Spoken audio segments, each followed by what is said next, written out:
On August 4th in 1901, a boy was born to a poor family in New Orleans, Louisiana. His father was a factory worker who abandoned the family not longer after he was born, and his mother, May Ann, worked mostly as a maid, but also very frequently left Louis with his maternal grandmother while she worked a side job as a prostitute. As a child, Louis worked odd jobs. He was a small voice in a bustling street, and he was also part of a boys' quartet. He ended up dropping out of school in the 5th grade in order to work, and his wide gap mouth earned him nicknames like Dipper Mouth, Gape Mouth, and Satchel. When he was older, someone accidentally gave him the nickname Satchmo and it stuck. He loved it. He even began using it and engraving it on his instruments. In 1913, Satchel attended a New Year's Eve celebration where he brought his stepfather's gun and fired it in the air. This ended up in him being arrested, and he earned a stint at a detention facility for boys. The Colored Waves Home for Boys was just the push he needed. He was sentenced to 18 months, and during those 18 months, he learned how to play bugle and cornet from the music teacher, and he also developed a love and passion for music. He began to gain a reputation as being one of the greatest cornet players in town, and although he was born in 1901, Satchmo began telling people he was born in 1900, and it's presumed that this is because he knew it would be easier to get gigs if he were older. In 1918, Louis joined the most popular band in New Orleans, Kid Ory, and eventually he was able to start doing music full-time.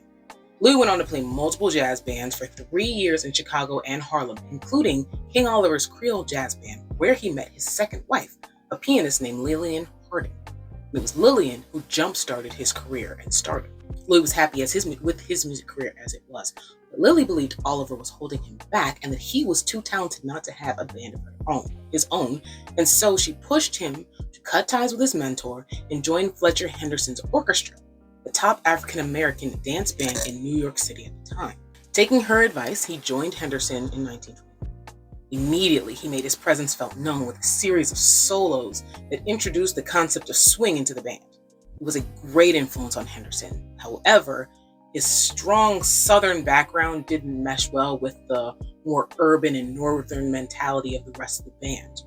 They sometimes gave Armstrong a hard time over his wardrobe, his speech patterns, his accent, and Henderson, on top of that, also didn't allow Louis to sing because he thought that his rough way of vocalizing would be too coarse and turn off audiences. In 1925, while performing in New York, his wife Lillian went behind his back, inking a deal with Chicago's Dreamland Cafe to make him a featured act, and even demanded that he be billed as the world's greatest trumpet player. While he was hesitant at first, he ended up doing it. It turned out to be the best move he could have ever made for his career. He signed with OK Records, and they'd let him make his first records with a band under his own name, Louis Armstrong and his Hot Five. And from 1925 to 1928, Armstrong made more than 60 records with the Hot Five, which later became the Hot Seven. In his career, Louis Armstrong had a relentless touring schedule, where he was known for hitting high C's on his trumpet. He spent so much time battling severe lip damage because he played with such force that he often split his lip wide open and had painful scar tissue on his lip, which did affect his playing abilities later on down the line. He began singing on his own records, where he popularized scat singing with his hugely popular vocals in the 1926s. What?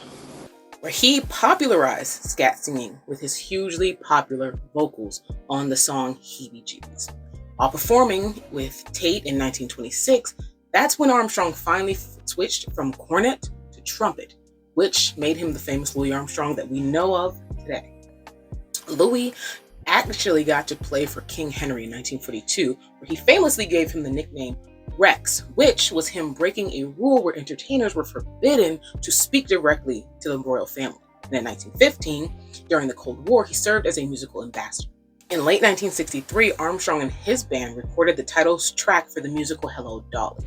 And even though he didn't expect much from it, by May of that same year, Hello, Dolly had soared to the top of the tracks, replacing 2 Beatles songs. And at this point in time, the Beatles were at the height of their popularity. Louis Armstrong also appeared in films like High Society in 1956, where he was on screen with people like Frank Sinatra, Grace Kelly, and Bing Crosby.